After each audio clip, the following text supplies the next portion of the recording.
Hello दोस्तों, कैसे हैं आप सब? आशा करते हैं कि बहुत अच्छे होंगे।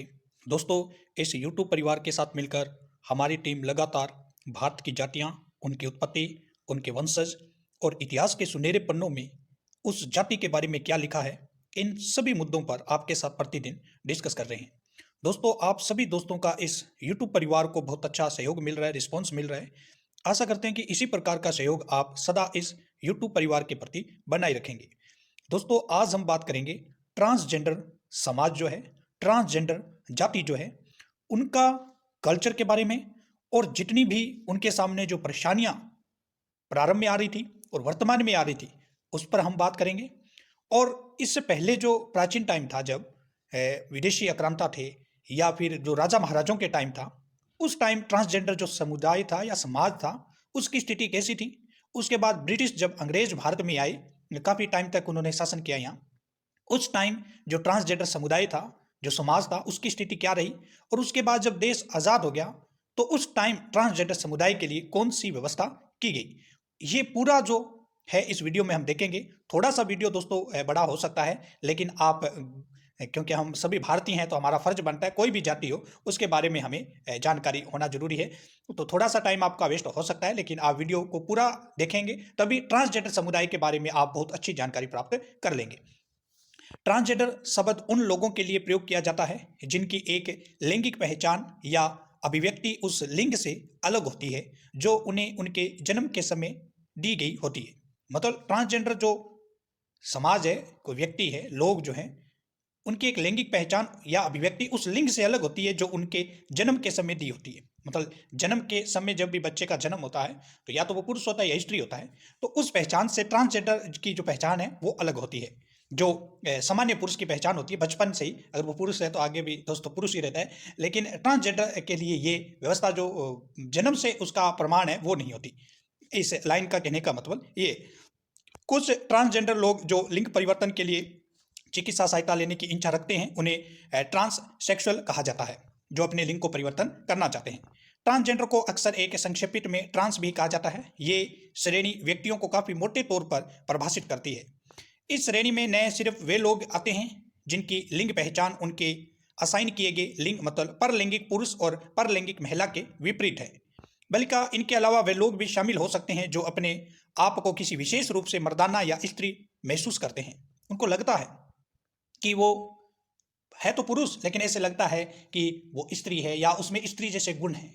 कई बार हम देखते हैं किसी की बिल्कुल आवाज़ पतली होती है, सॉफ्ट पुरुष होता है, 35-40 ईयर्स का होता है, लेकिन आवाज़ बिल्कुल ऐसे जैसे महिला की बिल्कुल सॉफ्ट आवाज़, पतली आवाज़ आती है। मतलब कुछ ऐसे होते हैं जिनमें स्त्री के लक्षण मौजूद होते हैं।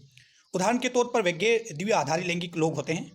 नो बाइनरी आर जेंडर, मतलब जो गैर द्विआधारी लैंगिक होते हैं, जिसमें बाई जेंडर या पेन जेंडर या लिंग अंतरल या एजेंडर भी शामिल होते हैं। ये सभी इसमें होते हैं जो जिसमें स्त्री गुण विद्यमान होते हैं। ओके, स्त्री भी ऐसी होती है जिनमें पुरुषों जैसी सॉफ्ट आवाज़ और जो हमारा चेहरा होता है उस पर भी बाल वगैरह आ जाते हैं। तो ये भी उनमें क्या होता है कि पुरुषों में भी स्त्रियों जैसे गुण होते हैं और स्त्रियों में भी पुरुषों जैसे गुण हो सकते हैं, जैसे बाई जेंडर्स, पेन जेंडर्स या लिंग अंतराल और एजेंडर भी इसमें शामिल होते हैं। ट्रांसजेंडर की अन्य परिभाषा उन लोगों को भी शामिल करती है जो तीसरे लिंग के हैं, अन्यथा ट्रांसजेंडर लोगों की तीसरे लिंग के रूप में अवधारणा करते हैं। मतलब दो लिंग तो होते ही हैं दोस्तों, पुरुष होता है, स्त्री होता है, बचपन से ही हम जानते हैं। एक तीसरा लिंग के रूप में भी इसकी पहचान की जा सकती है। ट्रांसजेंडर जो है वो एक तीसरा लिंग है। ट्रांसजेंडर शब्द बहुत मोटे तौर पर क्रॉस ड्रेसर को शामिल करने के लिए भी परिभाषित किया जा सकता है। कई ट्रांसजेंडर लोगों को कार्यस्थल और सार्वजनिक होटलों या अन्य आवासीय स्थान ढूंढने और स्वास्थ्य सेवाएं ग्रहण करने में भेदभाव का सामना करना पड़ता है। कई स्थानों पर इन्हें भेदभाव से बचाने के लिए कानूनी संरक्षण प्राप्त नहीं है। भारतीय संस्कृति और न्यायपालिका तीसरे लिंग को मान्यता देती है। इन्हें हिजड़ा कहा जाता है। भारत में 15 अप्रैल 2014 को सुप्रीम कोर्ट ने एक तीसरे लिंग को मान्यता दी जो न तो पुरुष है और न ही महिला है। ये कहते हैं कि तीसरे लिंग के रूप में ट्रांसजेंडर्स की मान्यता एक सामाजिक या चिकित्सा मुद्दा नहीं है, बल्कि एक मानवाधिकार मुद्दा है। 1998 में मध्य प्रदेश की सपनम मोहसिन में भारत की पहली ट्रांसजेंडर विधायक भी चुनी गई थी। ट्रांसजेंडर शब्द दो शब्दों से मेल बनता है, एक है ट्रांस और प्लस में जेंडर। ट्रांस का अर्थ होता है के या पार, परे, दूसरे स्थान पर, दूसरी अवस्था में, उसको बोलते हैं ट्रांस। जेंडर का अर्थ लिंग होता है, हम सब जानते हैं, अर्थात ट्रांसजेंडर शब्द का अर्थ दूसरी अवस्था में लिंग। एक ट्रांसजेंडर मनुष्य की पहचान ट्रांस महिला और ट्रांस पुरुष के तौर पर होती है। उदाहरण के तौर पर यदि किसी व्यक्ति को जन्म के समय स्त्रीलिंग का माना गया हो किंतु वह अपने आप को स्त्री के रूप में न देखकर पुरुष के रूप में देखे तो ऐसे व्यक्ति को ट्रांसमेन या परलैंगिक पुरुष कहा जाता है। मतलब दोस्तों जिसका जन्म जन्म के समय स्त्रीलिंग का माना गया था उसको, किंतु उसके बाद वो स्त्री के रूप में नहीं देखकर पुरुष के रूप में देखते हैं, पुरुष वाले लक्षण उसमें आ जाते हैं, पुरुष की तरह वो दिखता है, तो उसको हम क्या बोलते हैं, ट्रांसमेन बोलते हैं, मतलब परलैंगिक पुरुष कहा जाता है। इसी प्रकार यदि कोई जन्म के समय पुरुष माना गया हो और उसके शरीर की जैविक बनावट को देख कर किंतु वह अपने आप को स्त्री के रूप में देखे तो उसे ट्रांस वुमेन मतलब परलैंगिक महिला कहा जाता है। अप्रैल 2014 में भारत के सर्वोच्च न्यायालय ने भारतीय कानून में ट्रांसजेंडर को तीसरा लिंग घोषित किया। भारत में ट्रांसजेंडर समुदाय हिंजड़ा सहित अन्य लोग का भारत में और हिंदू पौराणिक कथाओं में एक लंबा इतिहास रहा है। न्यायमूर्ति के.एस. राधाकृष्णन ने अपने फैसले में कहा कि शायद ही कभी हमारे समाज को उस आघात, पीड़ा और दर्द का एहसास होता है जिससे ट्रांसजेंडर समुदाय के सदस्य गुजरते हैं, और न ही लोग ट्रांसजेंडर समुदाय के सदस्यों की जन्मजात भावनाओं की सराहना करते हैं, विशेष रूप से जिनके मन और शरीर ने इनके जैविक लिंग को अपनाने से इनकार कर दिया है। हिंजड़ों को संरचनात्मक भेदभाव का सामना करना पड़ता है, जिसमें ड्राइविंग लाइसेंस प्राप्त न कर पाना और विभिन्न सामाजिक लाभों तक पहुंच से निषिद्ध होना शामिल है। आम समाज उन्हें भगा दिया जाना भी आम बात होता है। मतलब जो भी देश के अंदर सुविधा मिलती है एक सामान्य पुरुष को, वो सामान्य पुरुष वाली विशेषता, जबकि हिंजड़ा जो समाज है, ट्रांसजेंडर लोग हैं, वो एक जाति है, उनको मिलना चाहिए लेकिन वो नहीं मिलता। जैसे लाइसेंस नहीं मिलता, इनको ड्राइविंग लाइसेंस नहीं मिलता, ये वाहन नहीं चला सकते, तो ये सब बातें क्या करती है, इनको देश से अलग करती है, ऐसा सुप्रीम कोर्ट के जजों ने बोला है। ट्रांसजेंडर अधिकार संरक्षण अधिनियम 2022, ट्रांसजेंडर वो इंसान होते हैं जिनका लिंग जन्म के समय तय किए गए लिंग से मेल नहीं खाता। मतलब जन्म से अगर पुरुष है तो वो महिला दिखता है, जो महिला है वो पुरुष दिखता है। इनमें ट्रांसमैन, ट्रांस वीमेन, इंटरसेक्स और किन्नर भी आते हैं। सुप्रीम कोर्ट के आदेश के मुताबिक उन लोगों के पास अपना लिंग निर्धारित करने का भी अधिकार होता है। ट्रांसजेंडरों को समाज में भेदभाव और हिंसा का सामना करना पड़ता है। इसको रोकने के लिए सरकार कानून बनाना चाहती है। इस बिल में ट्रांसजेंडरों की परिभाषा तय की गई है। पहले लाए गए बिल के मुताबिक ट्रांसजेंडर व्यक्ति ऐसे व्यक्ति हैं जो न तो पूरी तरह से महिला है और न ही पुरुष है। वह महिला और पुरुष दोनों का संयोजन भी हो सकता है या फिर दोनों में कोई न कोई एक। इसके अतिरिक्त उस व्यक्ति का लिंग जन्म के समय नियत लिंग से मेल नहीं खाता, जिसमें ट्रांस मेन मतलब प्रा पुरुष और ट्रांस वीमेन मतलब प्रा स्त्री और इंटरसेक्स विभिन्नताओं और लिंग विलक्षणताओं वाले व्यक्ति भी आते हैं। इस बिल के मुताबिक ट्रांसजेंडर व्यक्ति वो है जिनका जेंडर उसके जन्म के समय निर्धारित हुए जेंडर से मैच नहीं करता। इसमें ट्रांस वीमेन, ट्रांस मेन और वीमेन, इंटरसेक्स या जेंडर स्क्वेयर या सोशल कल्चर आइडेंटिटी जैसे हिंजड़ा और किन्नर से संबंध रखने वाले लोग भी शामिल होते हैं। जबकि ट्रांसजेंडर समुदाय का कहना है कि हर व्यक्ति को लिंग पहचान करने का अंतिम अधिकार होना चाहिए, और ये सही भी है। इस अधिनियम से जुड़ी सबसे बड़ी समस्या ये है कि इसमें ट्रांसजेंडर आइडेंटिटी के लिए सर्टिफिकेट लेना होगा। इसके लिए डिस्ट्रिक्ट या मजिस्ट्रेट के पास आवेदन करना होगा, जिसके बाद मेडिकल जांच होगी और फिर सर्टिफिकेट जारी किया जाएगा। इसमें एक रिवाइज्ड सर्टिफिकेट का भी प्रावधान है। ये केवल तब होगा जब एक व्यक्ति जेंडर कन्फर्म करने के लिए सर्जरी करवाता है, उसके बाद सर्टिफिकेट में संशोधन होगा। इसे समुदाय अपने निजता के अधिकार के हनन के रूप में देख रहा है। इस बिल का विरोध इसलिए भी हुआ है क्योंकि इसमें ट्रांसजेंडर को रिजर्वेशन के दायरे में नहीं रखा गया, जबकि सुप्रीम कोर्ट ने नालसा जजमेंट में समुदाय को ओबीसी का दर्जा देकर आरक्षण की बात कही थी, लेकिन इस बिल में कोई व्यवस्था नहीं की गई है। ग्रेस मानू ट्रांसजेंडर एक्टिविटी का कहना है कि इस बिल में सरकार ने सुप्रीम कोर्ट के फैसले को दरकिनार करते हुए हमें हमारे अधिकार से वंचित कर दिया है। हमें काफ़ी निराश हो रहा है, मतलब हमें काफ़ी निराशा हो रही है। इस बिल के साथ सरकार ने साबित कर दिया कि वो अल्पसंख्यक के खिलाफ है। ट्रांस एक्टिविटी विक्रम ने न्यूज़ से बातचीत में कहा कि यह बिल ट्रांस लोगों की हत्या करने जैसा है। यह बिल पूरी तरह से समुदाय के खिलाफ है। इस बिल को लेकर ट्रांस समुदाय ने 3-4 राउंड में सुझाव दिए थे, लेकिन सरकार ने सबको नज़रअंदाज कर दिया। हमारे समुदाय के बिल को सरकार हमारे सुझाव के बगैर कैसे बना सकती है? हमारे लिए ये बिल केवल एक कोरा कागज़ है। ये ट्रांस लोगों की जिंदगी बदतर कर देगा। ये बिल सेल्फ आइडेंटिफिकेशन राइट नहीं है, जैसा कि 2014 के फैसले में कहा गया था। हमें आईडी कार्ड के लिए मजिस्ट्रेट के पास जाना होगा। अगर हमें आदमी या औरत का कार्ड चाहिए तो मेडिकल ऑफिसर हमारे शरीर की जांच करेगा। ये अपने आप में अपमानजनक है। इस बिल में ट्रांसजेंडर रिबिलिएशन सर्जरी जनगणना 2011 का आधार को लेकर भी ट्रांसजेंडर समुदाय में खासा रोष है। समुदाय इसे अपने अधिकार के खिलाफ मान रहा है, साथ ही सरकार का मंशा पर कई सवाल भी खड़े कर रहे हैं। 15 अप्रैल 2014 को सुप्रीम कोर्ट द्वारा पास हुआ नालसा जजमेंट ट्रांसजेंडर समुदाय की दशा और दिशा सुधारने के लिए एक ऐतिहासिक फैसला माना जाता है। इस फैसले से ट्रांसजेंडर समुदाय को पहली बार तीसरे जेंडर के तौर पर पहचान मिली। सुप्रीम कोर्ट का यह फैसला ट्रांसजेंडर समुदाय को संविधान के मूल अधिकार देता है। इसके बाद भी डीएमके पार्टी के राज्यसभा सांसद तिरुचि शिव ने सदन में एक प्राइवेट बिल पेश किया, जिसका विरोध सामाजिक न्याय मंत्री थावरचंद गहलोत ने यह कहकर किया कि सरकार कोर्ट के फैसले के बाद पहले से ही पॉलिसी बना रही है, इसलिए बिल को शिव वापस ले ले। लेकिन शिव अपने बिल पर अड़े रहे। आखिरकार अप्रैल 2015 में शिव का बिल राज्यसभा में पास हुआ। उन्होंने तर्क दिया कि कागज में ट्रांसजेंडर की संख्या 4.5 लाख है, लेकिन असल में इनकी संख्या 20 लाख के आसपास हो सकती है। उन्हें वोट देने का अधिकार तो है, लेकिन भेदभाव से बचाने के लिए कोई भी कानून नहीं है। लोकसभा में इस बिल को अगस्त 2016 में बीजेडी सांसद बैजंता पांडा ने प्राइवेट मेंबर बिल के तौर पर पेश किया, लेकिन बाद में बैजंती बीजेपी में शामिल हो गए, जिसके बाद इस बिल को सरकार ने टेक ओवर कर दिया और अपना एक ड्राफ्ट पेश किया। इसे सेटेडिंग कमेटी को भेज दिया गया। कमेटी ने इस बिल पर सरकार को लगभग 27 सुझाव दिए, जिसके बाद इस बिल को ट्रांसजेंडर अधिकार संरक्षण बिल 2016 में कुछ बदलाव के साथ, जैसे कि ट्रांसजेंडर की परिभाषा, भीख मांगने को अपराध के दायरे से बाहर करना और स्क्रीनिंग कमेटी को हटाना शामिल है। इस बिल को दिसंबर 2018 में लोकसभा में पास कर दिया गया, लेकिन 16वीं लोकसभा के खत्म होने के बाद इसे फिर से नई लोकसभा में ट्रांसजेंडर अधिकार संरक्षण बिल 2019 के नाम से पेश किया गया। अब ये राज्यसभा के पास हो गया है। इसके बाद राष्ट्रपति हस्ताक्षर के बाद ये कानून बन गया है। इस बिल के मुताबिक ट्रांसजेंडर व्यक्ति की परिभाषा है जिसका जेंडर उसके जन्म के समय निर्धारित हुए जेंडर से मैच नहीं करता। इसमें ट्रांसजेंडर मेन, ट्रांस वीमेन या इंटरसेक्स या जेंडर स्क्वेयर्स या सोशल कल्चर आइडेंटिटी जैसे हिंजड़ा और किन्नर से संबंध रखने वाले लोग भी शामिल हैं। इस बिल में ट्रांसजेंडर के साथ होने वाले भेदभाव पर रोक लगाने के प्रावधान है। बिल के मुताबिक कई क्षेत्रों में अक्सर ट्रांसजेंडर के साथ भेदभाव होता है। शिक्षा, सरकारी शैक्षणिक संस्थाओं में या फिर सरकार द्वारा मान्यता प्राप्त शैक्षणिक संस्थाओं में ट्रांसजेंडर के साथ किसी भी तरह का कोई भेदभाव नहीं किया जाएगा। ट्रांसजेंडर को भी उन संस्थाओं में पढ़ने का, खेलों में हिस्सा लेने का अधिकार होना चाहिए। नौकरी, कोई भी सरकारी या प्राइवेट संस्था नौकरी देने में, प्रमोशन देने में ट्रांसजेंडर के साथ कोई भेदभाव नहीं कर सकती। हर संस्था में एक शिकायत अधिकारी होगा जो इस एक्ट से जुड़ी हुई शिकायतों पर कार्रवाई करेगा। यह अधिकारी ट्रांसजेंडर्स के अधिकारों की रक्षा करने के लिए होगा। स्वास्थ्य देखभाल की अगर बात करें तो ट्रांसजेंडर को हेल्थ से जुड़ी हुई सुविधाएं देने के लिए सरकार कदम उठाएगी। इसके तहत अलग अलग से HIV टेस्ट सेंटर्स खोलने, सेक्स रियासाइनेट सर्जरी की सुविधा, ट्रांसजेंडर्स को मेडिकल इंश्योरेंस स्कीम का भी प्रावधान है।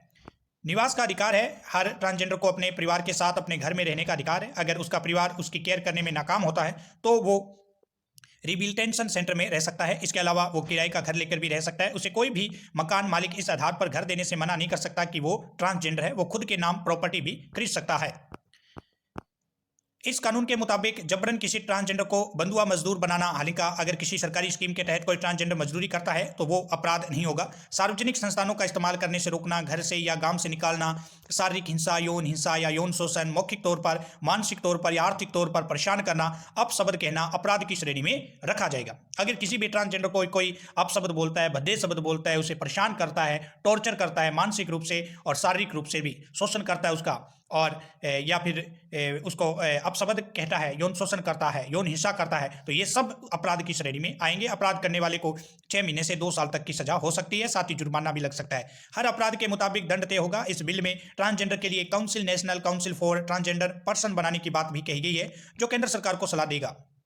केंद्रीय सामाजिक न्याय मंत्री इसके अध्यक्ष होंगे और साथ ही सोशल जस्टिस राज्य मंत्री इसके वाइस चेयरपर्सन होंगे। इसके अलावा सोशल जस्टिस मंत्रालय के सचिव, health, home affairs, human resource development मंत्रालय में एक प्रतिनिधि शामिल होंगे। नीति आयोग और नेशनल ह्यूमन राइट्स कमीशन के भी मेंबर्स इस काउंसिल में होंगे। राज्य सरकार का भी प्रतिनिधित्व इसमें होगा। साथ ही ट्रांसजेंडर कम्युनिटी के से 5 मेंबर्स और अलग अलग NGO से 5 एक्सपर्ट भी इसमें शामिल किए जाएंगे। अगर दोस्तों बात करें समलैंगिकता की, होमोसेक्सुअलिटी की, का अर्थ होता है किसी भी व्यक्ति का समान लिंग के लोगों के प्रति यौन और रोमांस पूर्वक रूप से आकर्षित होना। समलैंगिकता एक ही लिंग या जेंडर के सदस्यों के बीच रूमानी आकर्षण या यौन व्यवहार है। यौन अभिमुखीकरण मतलब यौन अभिविन्यास के रूप में समलैंगिकता समान लिंग के लोगों से भावनात्मक, रोमांटिक या यौन आकर्षण का एक स्थायी प्रतिरूप होता है। समलैंगिकता जो दोस्तों होती है, होमोसेक्सुअलिटी का मतलब होता है अगर पुरुष है तो पुरुष के साथ उसका रोमांस करने का तरीका, उसके प्रति आकर्षित होने का तरीका, यौन करने का होने का तरीका, या फिर स्त्री है तो स्त्री का स्त्री के प्रति, तो उसको बोलते हैं होमोसेक्सुअलिटी या समलैंगिकता। मतलब समान लिंग के अंदर रोमांटिक होना, यौन करना, आकर्षित होना यौन के प्रति, तो ये सब समलैंगिकता होती है। ये उन आकर्षण संबंधित व्यवहार और उन आकर्षणों को साझा करने वाले अन्य लोगों के समुदाय में सदस्यता के आधार पर किसी व्यक्ति की अस्मिता की भावना को संदर्भित करता है। पुरुष जो अन्य पुरुषों के प्रति आकर्षित होते हैं उन्हें पुरुष समलैंगी या, और जो महिला किसी अन्य महिला के प्रति आकर्षित होती है तो उसे महिला समलिंगी कहा जाता है।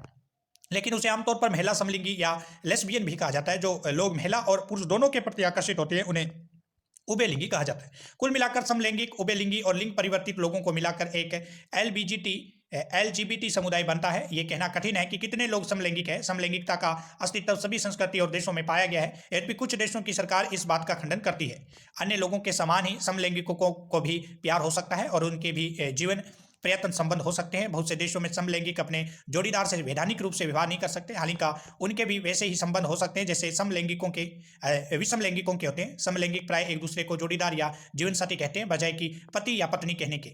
वैवाहिक समारोह की बजाय उनका प्रतिबद्धता समारोह भी हो सकता है। कुछ समलैंगिकों का विवाह समारोह होता है, यद्यपि सरकार द्वारा इसे मान्यता नहीं दी जाती या स्वीकार नहीं किया जाता, तो वह अपने जोड़ीदार को पति या पत्नी कहते हैं, कानून की चिंता किए बिना।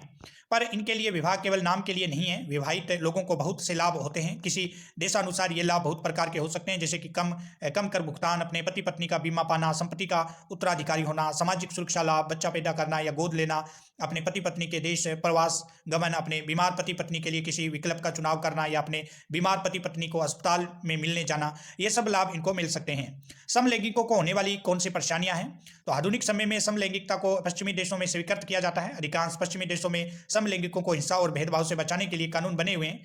यद्यपि बहुत से देशों में समलैंगिक भेदभाव से सुरक्षित नहीं है। एक समलैंगिक व्यक्ति को केवल इसलिए नौकरी से निकाला जा सकता है क्योंकि वह समलैंगिक है, भले ही वह कितना अच्छा कर्मचारी के रूप में कार्य करता हो। समलैंगिकों को मकान किराए पर लेने या अपने लैंगिक प्राथमिकता के कारण किसी रेस्टोरेंट में खाने से भी वंचित किया जा सकता है। इन देशों में अधिकतर इस्लामी देश समलैंगिक हिंसा और भेदभाव का अनुभव कर सकते हैं, जैसे कि इस्लामी पॉलिसी जो विधि है का उपयोग कुछ स्थानों पर समलैंगिकों को कारागार में डालने और मृत्यु दंड देने के लिए भी किया जाता है। कुछ समूहों का मानना है कि ईरान में भी समलैंगिकों के लिए उनकी लैंगिक प्राथमिकता के आधार पर फांसी दी जा चुकी है, ऐसा कहा गया है। यूनाइटेड किंगडम में भी समलैंगिकता अपराध हुआ करता था। ऑस्कर वाइल्ड नाम के प्रसिद्ध आयरिश लेखक को इसके कारण बंदी बनाया गया। परिणाम स्वरूप इस कारण एक हास्य लेखक और नाटककार के रूप में उनकी प्रतिष्ठा और वृत्ति को बहुत बड़ा झटका लगा। एलन ट्यूरिंग नाम से के व्यक्ति को, जिसने द्वितीय विश्व युद्ध में जर्मनी द्वारा प्रयुक्त किए गए एनिग्मा कोड को तोड़कर मित्र राष्ट्रों की सहायता की थी, पर इस अपराध का दोषी ठहराया गया और अंत उसकी समलैंगिकता के उपचार के प्रभाव के कारण उसने आत्महत्या कर ली। आज यूनाइटेड किंगडम में समलैंगिक सुरक्षित है। वयस्कों के बीच यौन संबंध अपराध नहीं है। समलैंगिक पुरुष और महिलाएं विवाह तो नहीं कर सकते, लेकिन उनके बच्चे नागरिक भागीदारी हो सकते हैं, जिसके अंतर्गत विवाह संबंधित कुछ अधिकार और लाभ मिलते हैं। समलैंगिक पुरुष सेना में भर्ती हो सकते हैं। इसलिए यद्यपि यूनाइटेड किंगडम में बहुत सी बातों को बदला है, लेकिन समलैंगिकों को अभी भी पूरे और समान अधिकार नहीं है। अधिकांश दुनिया में समलैंगिकों को अभी भी उतने अधिकार और स्वतंत्रता नहीं है जितने कि विषमलैंगिकों को है। 6/9/2018 से भारत में समलैंगिक लोगों के लिए सुरक्षित हो गया है और पहले से कई सालों से गैर कानूनी इनको माना गया था, लेकिन 4 जजों की संविधान पीठ, जो 5 जज थे, उनकी संविधान पीठ ने 4 फैसले सुनाए, जिससे पूरे देश में समलैंगिक लोगों में उत्साह छा गया। समलैंगिकता से जनसंख्या का नियंत्रण हो जाएगा। ऐसा होने पर भी देश को लाभ होगा। तो दोस्तों, आज हमने बात की आपके साथ जो ट्रांसजेंडर समुदाय है उनकी क्या परेशानियां हैं, ट्रांसजेंडर समुदाय के लिए जो बिल लाया गया उसमें क्या परेशानियां रखी गई है, जो 2014 में वादा किया था उस वादे में किस प्रकार कटौती बरती गई है, जो ट्रांसजेंडर समुदाय के लिए बिल लाना चाहिए था वो रियलिटी में बिल लाया गया या नहीं लाया गया, इस मुद्दे पर हमने आज आपके सामने डिस्कस किया है। दोस्तों, ट्रांसजेंडर समुदाय जो है हिजड़ा समाज के नाम से भी जानते हैं इनको। अलग अलग नाम होते हैं। जो जन्म के समय इनकी जो लिंग होता है आगे वो लिंग नहीं न होना, और अगर जन्म में स्त्री था तो आगे स्त्री के रूप है चिन्ह जो है प्रतीक है वो आगे उसमें नहीं आने, और जो पुरुष है तो पुरुष के प्रतीक चिन्ह उसमें नहीं आना, उसको हम ट्रांसजेंडर बोलते हैं।